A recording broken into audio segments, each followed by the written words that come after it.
Before we begin today's story, please take a moment to like this video, leave your thoughts in the comments, and subscribe to Disturbed Intent. Your support helps us continue telling the stories that refuse to stay buried. On a cold Sunday afternoon in early December of 1958, the Martin family set out on what was supposed to be an ordinary holiday tradition.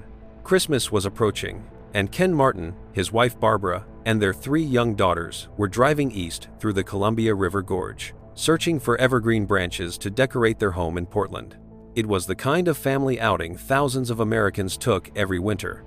A quiet drive, a shared meal, a brief escape from routine. No one could have known it would be the last time the Martins would ever be seen alive. Ken Martin was a respected businessman. Barbara was known among friends as devoted and protective. Their daughters, Barbara Jr., Virginia, and Susan, were full of life, ranging from their teenage years down to early childhood.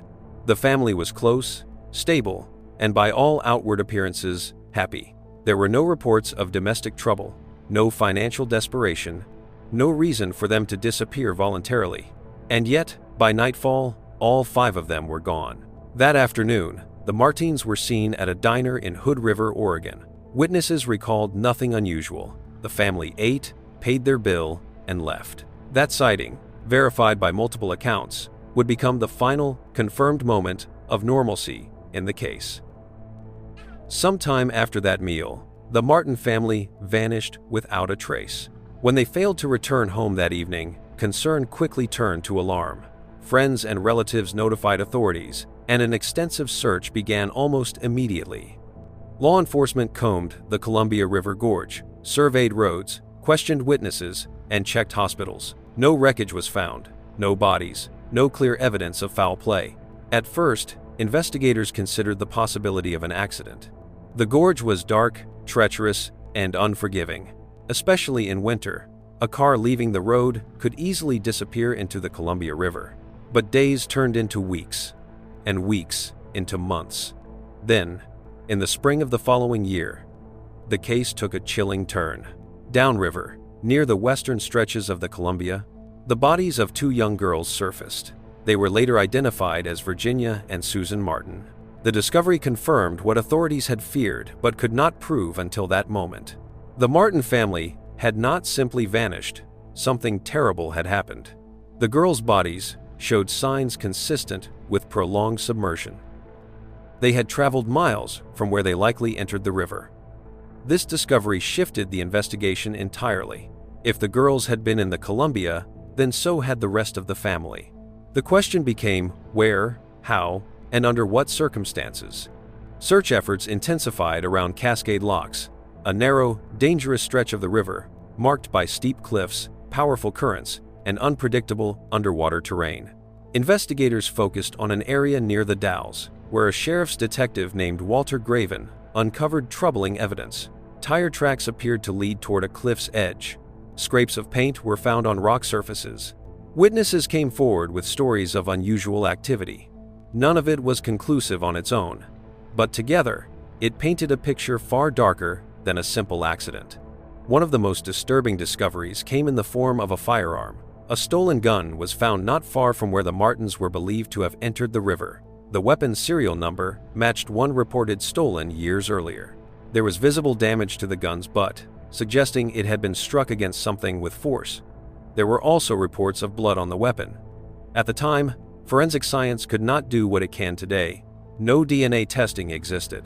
The gun was examined briefly and then, astonishingly, returned to circulation without further analysis. As rumors spread, so did theories.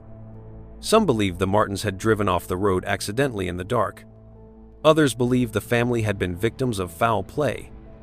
Their car pushed deliberately into the river. There were whispers of underworld figures, ex-convicts seen near the diner that day, and suspicious behavior by individuals connected, however loosely, to the family. None of it could be proven. The river itself became the greatest obstacle. The Columbia is not a still body of water. It is a living force, capable of moving vehicles, bodies, and debris miles from their point of entry. At times, currents reverse direction. Eddies form beneath cliffs. Objects can float briefly before sinking, bounce along underwater shelves, or be buried beneath decades of silt and rock. If the Martin family car entered the river, it could be anywhere. Years passed, then decades. The case slowly slipped into history, becoming a quiet footnote in Oregon lore. Families moved on, investigators retired, witnesses died, but the river kept its secret. That silence finally began to break, more than half a century later, when a new generation of civilian divers and independent investigators turned their attention to the case. Using modern sonar, magnetometers, and an unrelenting commitment to uncovering the truth, they returned to the waters near Cascade Locks. What they found would reopen one of Oregon's most haunting mysteries and force authorities to confront questions that had been left unanswered for more than 60 years. And for the Martin family, the search was far from over. If you believe these stories deserve to be told, make sure you like this video, share your thoughts in the comments, and subscribe to Disturbed Intent. What comes next may finally reveal what happened on that winter afternoon in 1958. If you're finding this story compelling, please remember to like the video, leave a comment with your thoughts, and subscribe to Disturbed Intent. Every interaction helps keep these stories alive. By the summer of 1959, the Martin family case had transformed from a missing persons investigation into something far more unsettling. The discovery of Virginia and Susan Martin downstream confirmed that the Columbia River was central to whatever had happened. But it did not explain how 5 people vanished without a single confirmed crash site, eyewitness, or intact vehicle. For investigators, the river was both the answer and the greatest barrier to the truth. Detective Walter Graven of the Hood River County Sheriff's Office refused to accept a simple accident as the full explanation. Graven was methodical, persistent, and deeply troubled by inconsistencies in the case. He focused his attention on an area near the Dalles, upriver from where the girls' bodies had surfaced. There, he documented tire tracks that appeared to lead directly toward a steep drop-off. The tracks did not show signs of skidding or braking. To Graven, this suggested control rather than panic. Nearby, investigators collected paint scrapings from rock faces that matched the color and type consistent with a 1954 Ford Country sedan, the same model the Martins were driving.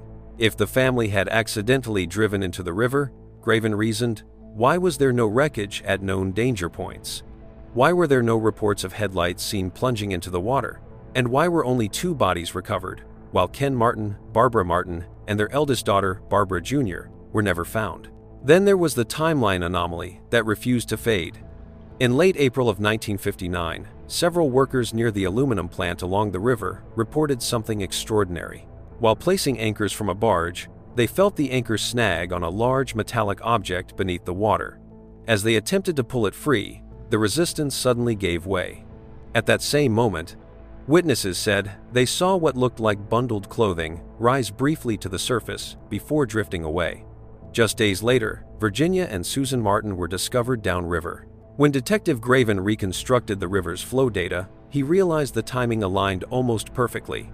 If a submerged car had been disturbed by the anchor, it could have released trapped bodies, allowing them to surface and be carried downstream. The coincidence was too precise to ignore, yet at the time, no official recovery was attempted. The technology simply did not exist to safely and effectively search the depths of the Columbia River. The case grew colder, but not quieter. Rumors began to circulate in the community. Some whispered, others spoken openly. One of the most disturbing involved a stolen firearm traced back to a Portland department store. The gun's serial number matched one stolen years earlier by the Martins' adult son, who was not with the family on the day they disappeared. The weapon was found abandoned near Cascade Locks, not far from where investigators believed the car might have entered the river. The gun showed signs of damage. The butt appeared cracked, as though it had been struck against a hard surface. There were reports of blood on it, but once again, the limitations of the era prevailed. The weapon was briefly examined, logged, and then returned to the civilian who had found it. No forensic testing, no deep investigation, no preserved evidence. To some, this suggested incompetence. To others, something worse. There were also reports of 2 ex-convicts seen at the same diner as the Martins on the day they vanished. Detective Graven traced connections between those men and figures in Portland's criminal underworld, including an individual known locally as Slim Bennett. Bennett was reputed to have influence, connections, and a history that made law enforcement uneasy. According to Graven's notes, One of the ex-convicts had been driving a stolen vehicle that was later found abandoned near the area where the gun was discovered. None of this proved anything definitively, but taken together, it painted a picture that made the idea of a random accident increasingly difficult to accept. Another troubling detail emerged years later during renewed examination of the case. When the bodies of Virginia and Susan were recovered, reports noted the presence of industrial contaminants on their clothing and skin, including substances consistent with waste byproducts from the aluminum plant near Cascade Locks. This suggested the girls may have been submerged near or below the plant's outflow pipe, not miles away where their bodies were ultimately found. If true, it narrowed the potential entry point for the car significantly. Still, the river kept its silence. As decades passed, the Martin family case became legend. It was discussed in local newspapers, passed down through families, and occasionally revisited by amateur investigators. Many believed the truth would never be known. The river was too deep, the current too strong, and the evidence too old. Then, in the late 2010s, something changed. A new phenomenon began reshaping cold case investigations across the country. Civilian divers, equipped with modern sonar, underwater cameras, and magnetometers, started locating vehicles that had been lost for decades. They were not working for profit. They were not driven by fame. They were motivated by closure. One of those divers was Archer Mayo. Mayo first learned about the Martin family case around 2018. What struck him immediately was not just the age of the case, but the specificity of the unanswered questions. This was not a vague disappearance. There was a car, there was a river, there were documented clues, and no one had ever conclusively searched the most likely locations with modern equipment. Mayo began diving the Columbia River near Cascade Locks, focusing on areas identified in historical reports. What he encountered underwater was unlike anything most people imagine. The riverbed was not smooth or predictable. It was a chaotic landscape of massive boulders, sheer drop-offs, shelves, and debris accumulated over decades. Visibility was often near zero. The current was relentless. At times, it could reverse direction without warning. Despite the danger, Mayo persisted. Over the years, he documented submerged boats, industrial debris, fuel tanks, rebar, and abandoned equipment. Each find reinforced one truth: the river had been used as a dumping ground for decades. If the Martin family car was there, it could easily be hidden, buried under silt, rock, and history. Working with other experienced divers and investigators, Mayo began narrowing down specific zones of interest. Using magnetometers capable of detecting large metal objects beneath the riverbed, they identified anomalies that matched the size and shape of a station wagon. Some readings led nowhere, revealing only scrap metal or sunken industrial remnants. Others were more promising. One particular area stood out. It aligned with the old anchor story from 1959. It was downstream from a likely launch point near the Dalles and near the aluminum plant outflow, and it showed repeated magnetic hits consistent with a large vehicle. For the first time in more than 60 years, the possibility of real answers emerged. As the divers prepared for deeper, more focused searches, law enforcement took notice. The Hood River County Sheriff's Office was informed of the findings. What had once been a forgotten cold case was quietly reopening, not because of a confession or a new witness, but because technology had finally caught up with history. The river had not given up its secret yet, but it was no longer untouchable. And soon, something buried beneath decades of water, rock, and silence would force Oregon to confront one of its oldest mysteries head-on. Stay with us, because what happened next would change the Martin family case forever. If you're still with us, please take a moment to like this video, share your thoughts in the comments, and subscribe to Disturbed Intent. Stories like this survive because people choose not to look away. By the early 20s, the Martin family case was no longer just a historical mystery. It was active, again.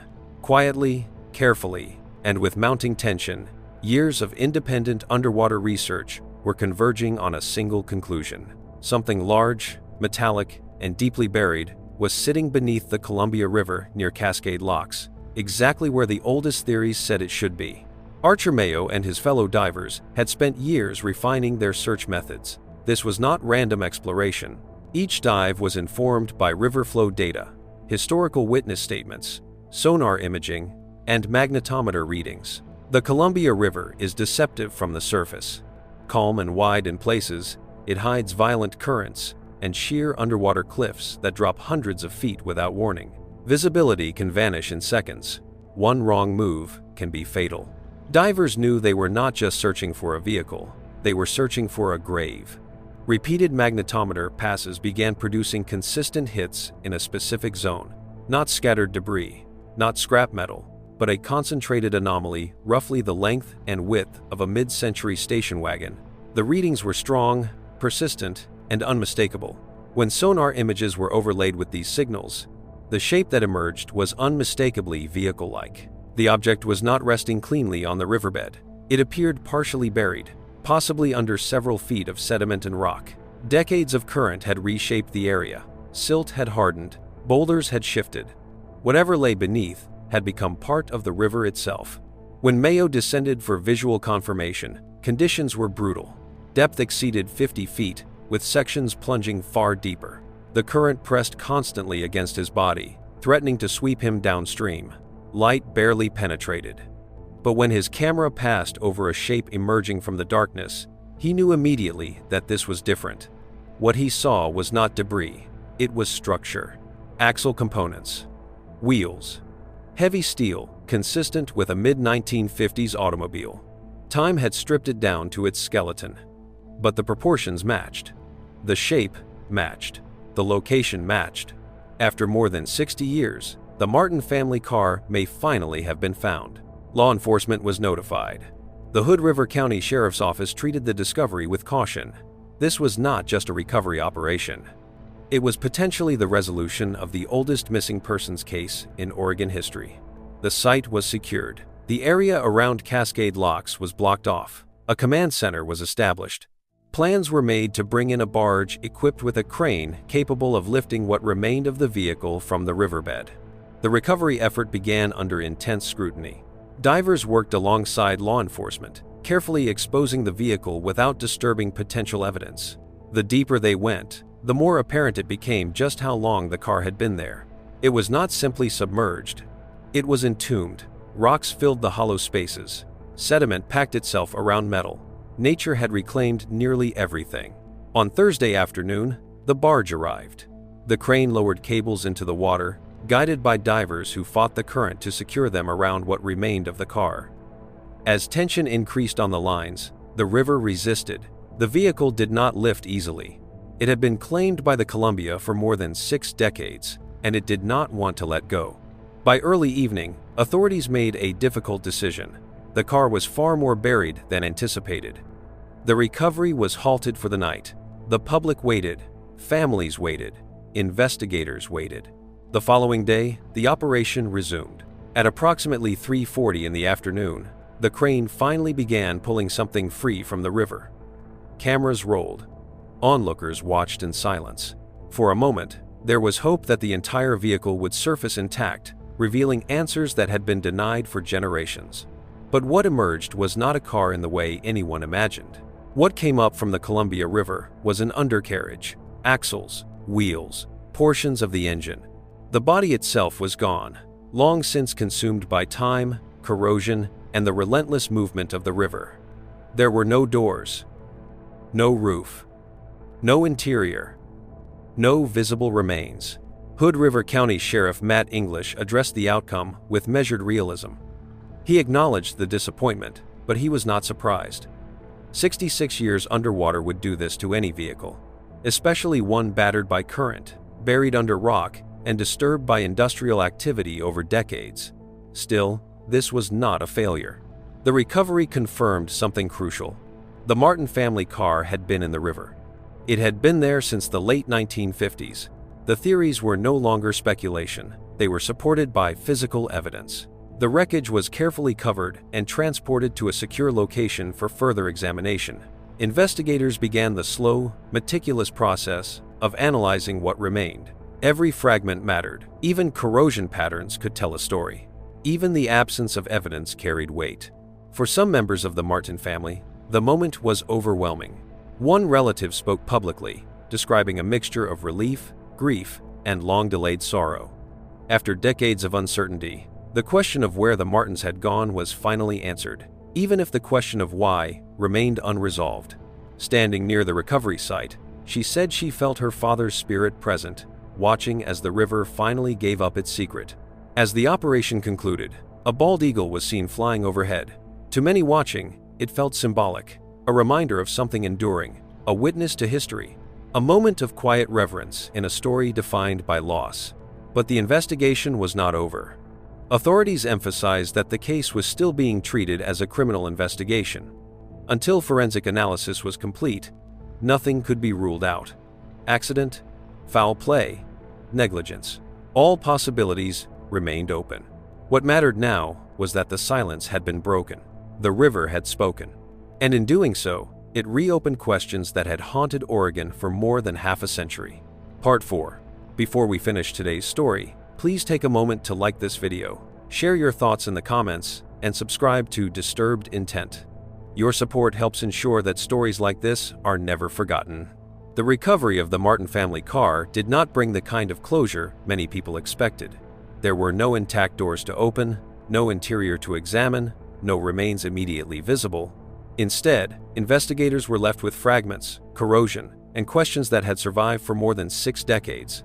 But even in its incomplete state, the discovery fundamentally changed the Martin family case. For the first time since December of 1958, law enforcement could say with certainty that the Martins' vehicle had entered the Columbia River near Cascade Locks. This alone ruled out years of speculation, suggesting the family had disappeared voluntarily or met their fate somewhere else entirely. The river was no longer just a theory, it was the crime scene. The next phase of the investigation shifted away from recovery and toward interpretation. Forensic experts examined the undercarriage, axles, wheels, and engine components for clues that time might have spared. They looked for impact patterns that could suggest whether the car entered the water under its own power or was pushed. They analyzed corrosion to understand how long different parts had been exposed. Even sediment trapped within metal cavities was studied for environmental markers that could pinpoint the exact location where the car had first settled.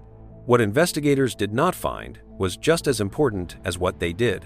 There was no evidence of a high-speed collision, no clear signs of braking, no damage that definitively proved the car had gone over accidentally at night. At the same time, there was no single piece of physical evidence that could conclusively prove homicide. The river, after 66 years, had erased the most critical details. Still, the broader context of the case continued to trouble those closest to it. The tire tracks leading toward the cliff near the Dalles had never been explained. The paint scrapings collected by Detective Walter Graven had never been fully analyzed with modern methods.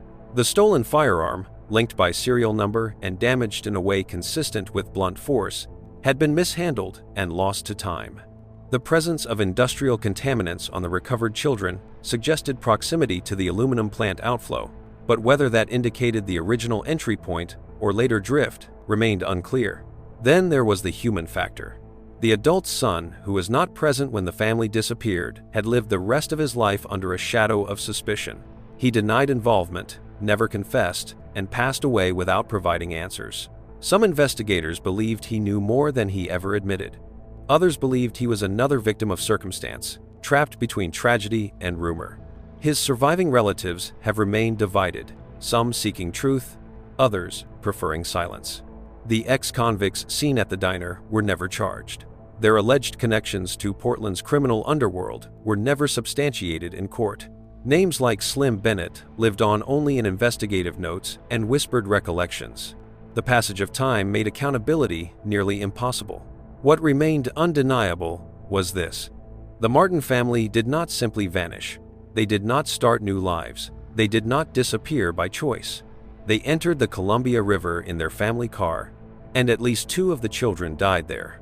Whether that entry was an accident born of darkness and unfamiliar roads, or a deliberate act carried out by someone else, may never be proven beyond doubt. For Archer Mayo, the diver who dedicated years of his life to the search, the discovery marked a turning point.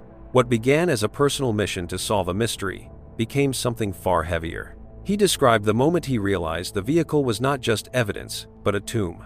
The weight of that understanding reshaped his role from seeker to witness. The case has since moved into a quiet phase. Investigators continue to review evidence. Experts debate possibilities. A book is being written to document the years of research, danger, and near-death experiences that led to the discovery. A website now exists to preserve the history, the evidence, and the unanswered questions for future generations. And perhaps that is the final truth of the Martin family case. Not every mystery ends with certainty. Not every tragedy delivers justice. Sometimes, the most important outcome is acknowledgement, recognition that a family mattered, that their disappearance was not forgotten, that the river did not erase their story entirely. In December of 1958, Ken Martin, Barbara Martin, and their 3 daughters set out on a simple holiday outing. They never came home. 66 years later, the Columbia River finally gave back part of what it took, not answers, but proof. And sometimes, proof is the beginning of peace. If you believe stories like this deserve to be remembered, please like this video, leave your thoughts in the comments, and subscribe to Disturbed Intent. Because as long as these stories are told, the people behind them are never truly lost.